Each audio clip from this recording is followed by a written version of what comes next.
Lucas 15, versículo 11, diz o seguinte: E disse, um certo homem tinha 2 filhos, e o mais moço deles disse ao pai: Pai, dá-me a parte da fazenda que me pertence. E ele repartiu por eles a fazenda.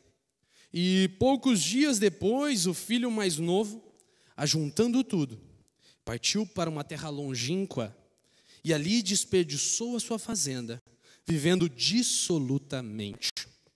E, havendo ele gastado tudo, houve naquela terra uma grande fome, e começou a padecer necessidades. E chegou-se a uns cidadãos daquela terra, a qual o mandou para os seus campos a apacentar porcos. E desejava encher o seu estômago com as bolotas que os porcos comiam, e ninguém lhe dava nada. E, tornando-se em si, disse: Quantos jornaleiros de meu pai têm abundância de pão, e eu aqui pereço de fome. Levantar-me-ei e irei ter com meu pai, e dir-lhe-ei: Pai, pequei contra o céu e perante ti, já não sou digno de ser chamado teu filho.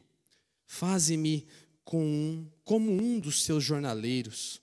E levantando-se, foi para seu pai, e quando ainda estava longe, viu e, correndo, lançou-se-lhe ao pescoço e o beijou. E o filho lhe disse: Pai, pequei contra o céu e perante ti, e já não sou digno de ser chamado teu filho. Mas o pai disse aos seus servos: Trazei depressa o melhor vestido, e vesti-lhe, e ponde-lhe um anel na mão, e alparcas nos pés. E trazei o bezerro cevado, e matai-o, e comamos, e alegramo-nos. Porque este meu filho estava morto e reviveu, tinha se perdido e foi achado. E foi achado, e começaram a alegrar-se. E o seu filho mais velho estava no campo, e quando veio e chegou perto de casa, ouviu música e as danças. E chamando um dos servos, perguntou-lhe o que era aquilo. E ele lhe disse: Veio teu irmão, e teu pai matou um bezerro cevado, porque recebeu são e salvo. Mas, respondendo ele, disse ao pai: Eis que te sirvo há tantos anos, sem nunca transgredir um mandamento, o teu mandamento, e nunca me deste um cabrito para alegar com os meus amigos. Vindo, porém, este teu filho, que desperdiçou a tua fazenda com as meretrizes, mataste-lhe o bezerro cevado. E ele lhe disse: Filho, tu sempre estás comigo, e todas as minhas coisas são tuas. Mas era justo alegrarmos e folgarmos, porque este teu irmão estava morto e reviveu, e tinha se perdido e achou-se. Amém? É um texto muito conhecido da igreja. Eu tenho certeza que se eu pedir para qualquer um dos meninos que estiverem aqui, das crianças, eles vão contar essa história, conhecida como a parábola do filho pródigo. Mas pensando sobre essa mensagem, sobre esse texto que eu acabei de ler, foi bem extenso, mas tenho certeza que os irmãos conhecem, eu queria falar para vocês que um resumo de tudo que eu disser aqui hoje vai ser que Jesus é o nosso bem mais precioso. Através do amor que Ele oferece, nós temos redenção, nós temos vida e nós temos esperança. Então esse é o resumo do que eu quero falar aqui nessa noite. E falando sobre isso, nós começamos a pensar que, eu confesso que quando eu comecei a ler esse texto, Gustavo, eu lembrei de um hininho que a gente cantava quando era criança, que era: Quem é Jesus? Lembraram, né? O pessoal está revelando a idade, não pode. Eu preciso saber quem é Jesus, eu quero conhecer. Muita gente fala e ouve sobre esse Jesus, tanta gente diz o nome dele, mas quem ele é? Não é isso que a gente cantava? E pensando sobre isso, C.S. Lewis escreveu uma vez uma frase que denominaram como o trilema.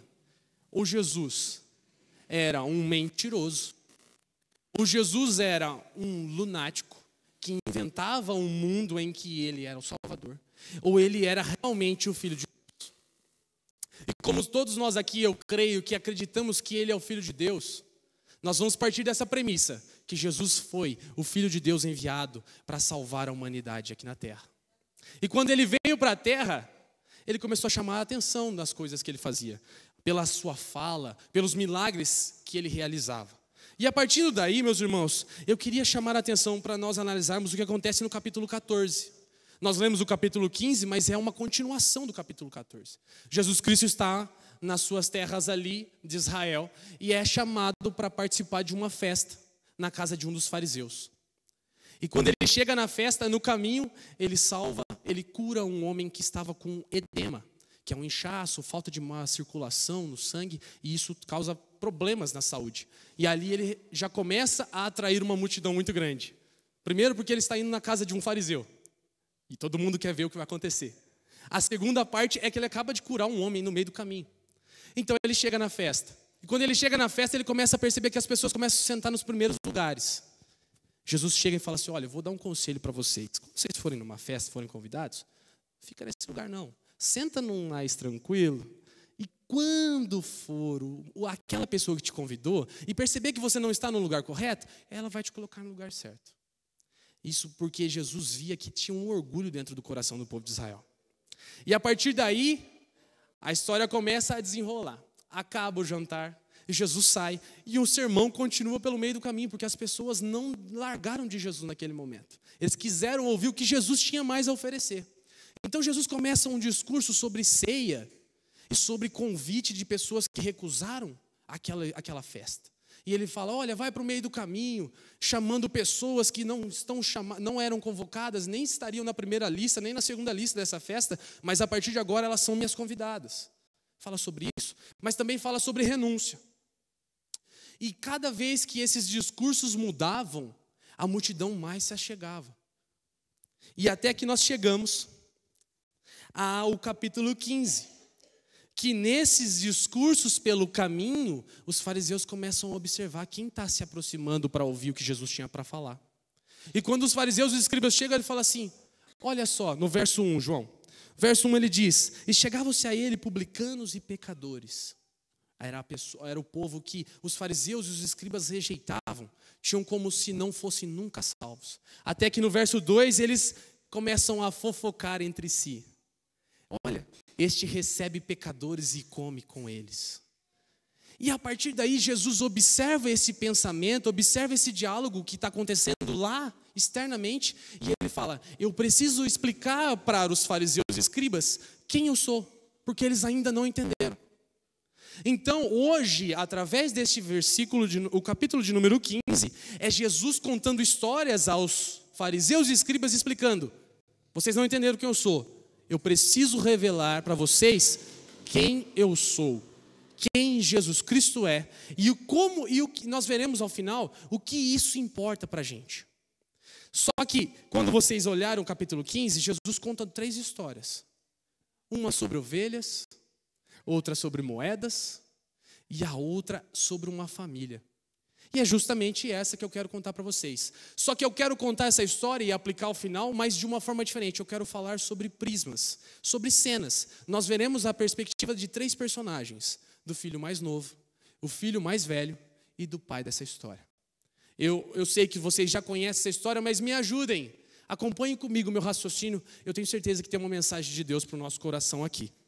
Quando nós começamos essa história, meus irmãos, a partir do filho mais novo, imaginem vocês um jovem visionário. Ele começava a observar as coisas e dizia, meu pai não sabe administrar aquilo que tem.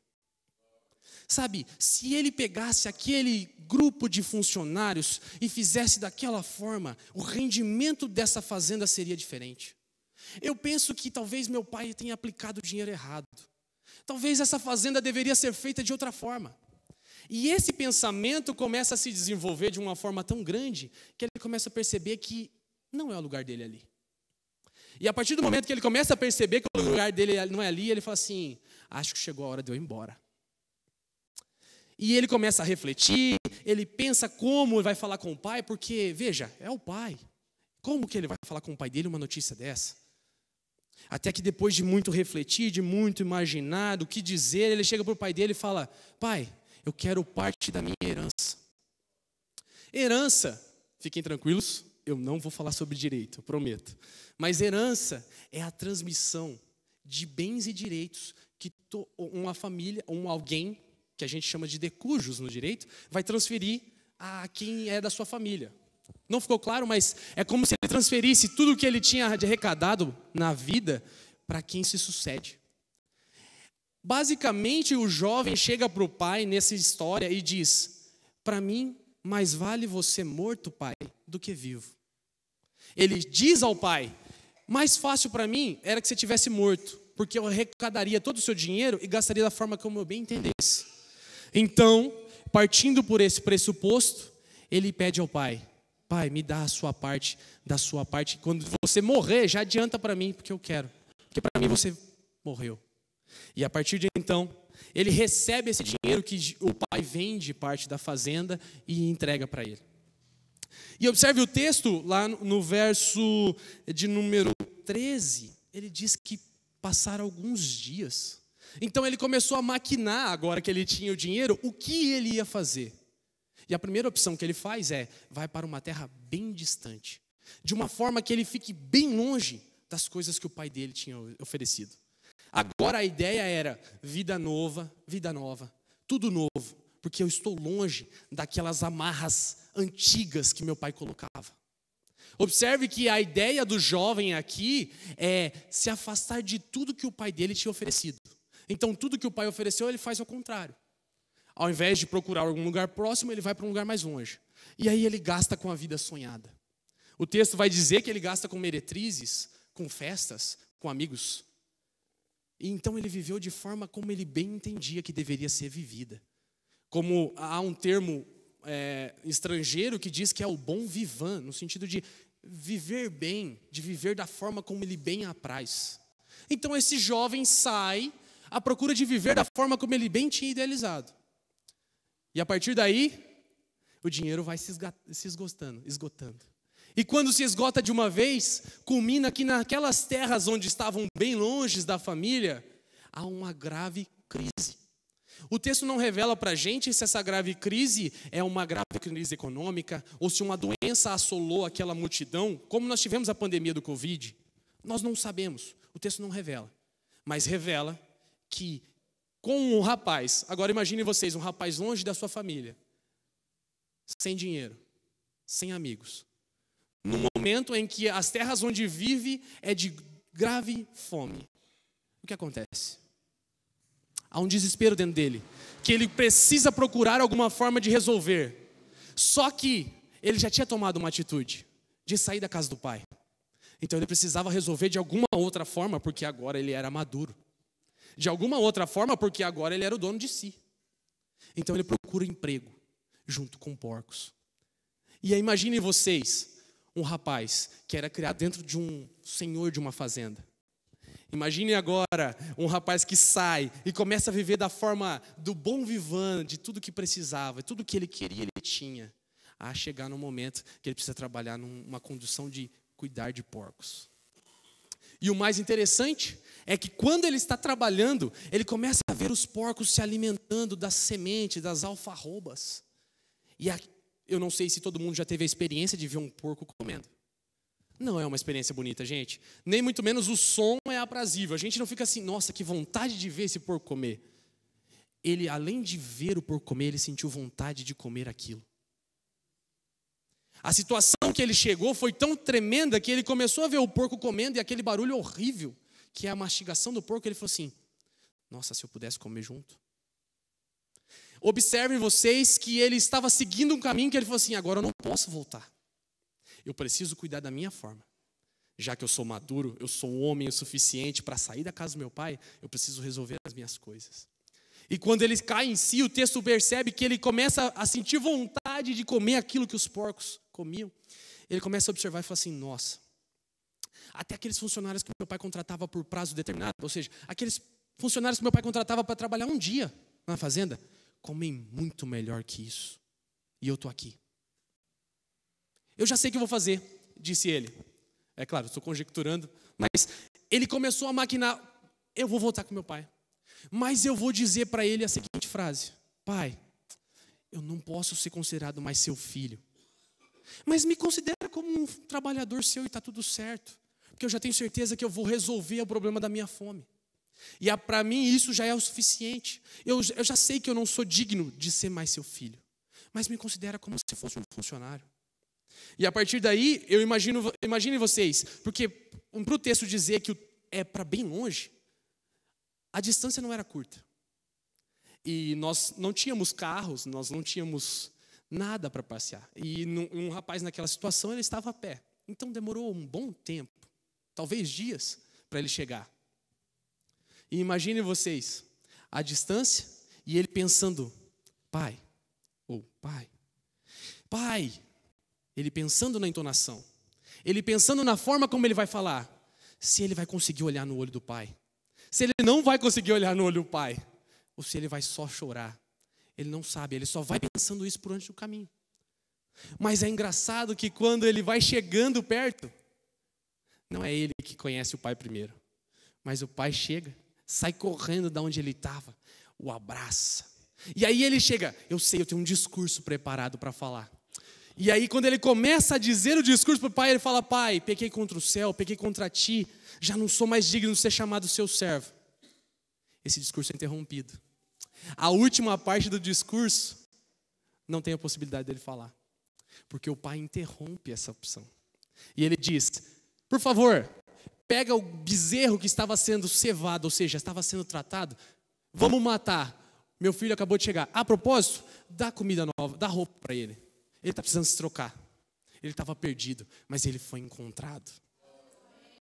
Observem vocês que a cena dele, ele não conseguiu produzir o que estava preparando. Porque o que ele mais achava que merecia era, eu posso ser considerado como se fosse um funcionário do meu pai. Eu acho que para mim tá bom. Porque eu já achei tudo que eu tinha, já gastei do jeito que eu entendi. Eu entendi que eu mereço ser um funcionário do meu pai. Mas quando ele chega com a proposta de ser um funcionário, o pai interrompe antes mesmo que ele pronuncie e diga, por favor, meu filho chegou. Vamos fazer uma festa porque ele estava morto. Agora ele está ressuscitado, agora ele está vivo novamente. Mas meus irmãos, enquanto a festa está acontecendo, chega o segundo personagem. E aqui eu queria conversar com vocês sobre... Como para variar o pessoal dos meus alunos, vou ter que correr com o horário também aqui. Mas enfim, chegou o segundo personagem da festa. E ele começa, imaginem vocês um rapaz, trabalhador ao extremo, irrepreensível. Imaginem vocês um cara correto, obediente. Se você olhasse para ele, você falasse assim, esse rapaz dá valor no que está tendo aí, porque ele trabalha. Olha, de sol a sol, ele está nascendo o sol, ele está trabalhando. E está se pondo, ele está voltando para casa, porque ele já está trabalhando, trabalhou o dia todo. E ele chega num dia desses, cansado. Todos os irmãos aqui têm os seus afazeres. Imaginem vocês que no final do dia você está cansado. Às vezes a gente só quer deitar na cama e não fazer mais nada, não é? A gente cansa tanto. Eu trabalho muito com a cabeça, às vezes lendo muita coisa. Chega no final do dia, a gente não quer nem conversar, e olha que eu falo muito, mas tem dia que a gente só quer sentar e não fazer absolutamente nada. Não é isso? Não é? A gente não tem isso. Mas naquele dia, provavelmente, ele estava num dia desse. E ele começa a observar música, gritaria. Se fosse a família Rocha fazendo churrasco lá, meu Deus do céu, estava para ouvir mais longe ainda, né? Pessoal, todo mundo diz que a minha família é bem alegre, e é mesmo, graças a Deus. Mas imaginem vocês que a família estava lá comemorando. E aí ele chega para um dos funcionários e fala, por que a festa? Não é aniversário do meu pai? Não é meu aniversário? O que aconteceu? Aí o funcionário diz, o seu irmão mais novo, seu irmão que tinha saído de casa, ele voltou. Seu pai mandou a gente pegar aquele bezerro e matar, e a gente está feliz por isso. Ele não quis entrar na festa. E aí começaram a perceber, falaram, tá chato. A situação ficou constrangedora. Eu preciso chamar o dono da festa. E aí o pai é chamado para conversar com o filho. Aí chega na conversa com o filho, ele fala, meu filho, o que está acontecendo? Ele, olha, eu estou aqui há tanto tempo. Eu trabalho aqui, eu respeito todas as suas ordens. Inclusive, eu estou aqui te servindo e você não me recompensa com nada. Sabe, meu irmão, esse seu filho aí, chegou, foi lá, gastou com tudo, aproveitou a vida do jeito que ele bem entendia. Você matou um boi para ele. Só que comigo e com os meus amigos, você não me dá nem um cabrito. Observem que ele faz o contraste de um cara, de um rapaz que estava perdido. Então ele mata um boi. Mas para ele que estava aqui dentro da casa, o pai não tinha oferecido nem um cabrito pequeno. E aí, o que mostra para nós esse jovem? Que ele estava ali como um mero cumpridor de regras. Tudo que ele mais prezava era a formalidade. Para ele, aquele momento, era obrigação. Ele não estava ali por prazer. Porque se ele pudesse, ele tivesse as condições que o filho mais novo conseguiu, ele também sairia. Mas por obrigação, ele decidiu ficar. Ele tinha inveja da forma como o irmão dele tratou das coisas. Se pudesse, ele também sairia. Sabe o que ele pensava? Eu mereço ser recompensado pela forma como eu sou. Ele entendeu que ele tinha meritocracia pelas coisas que o pai não oferecia, mas devia oferecer. Pois bem, nós falamos sobre o filho mais novo, nós falamos sobre o filho mais velho, mas há um terceiro personagem nessa história. E esse terceiro personagem da história é um pai, que tem 2 filhos problemáticos. O primeiro diz para ele, é mais fácil e para mim é melhor você morto do que vivo. Eu vou sair porque a sua companhia para mim não me é mais útil. E assim eu vou embora. E observe que foram dias, porque essa economia não podia ser pouca. E para afetar uma pessoa de forma tão grave, a ele pensar, agora acabou meu dinheiro, eu preciso trabalhar, foi uma forma muito grave. Então foram dias. Mas ele continuava esperando até o momento que o filho voltasse. Observem que não passou um dia sequer, porque poderia ser aquele dia X, então naquele dia X ele voltaria e ele não estaria lá. Então todos os dias ele estava esperando. Mas ao mesmo tempo ele tinha um filho que ele conhecia, que sabia que não estava vivendo tudo que podia dentro da casa. Parecia que ele estava cumprindo só regras. Parecia que naquele momento ele só tinha um filho que sumiu da casa e o outro que, se pudesse, também sairia. Só não sai porque tem que cumprir meras formalidades. Só não sai porque acha que é tão importante para a casa que se a casa não tiver ele, a casa desaba. Entende que ele é um funcionário do pai. Pois bem, o que Jesus queria dizer com essa história? O que Jesus queria passar com a história de um pai e 2 filhos perdidos?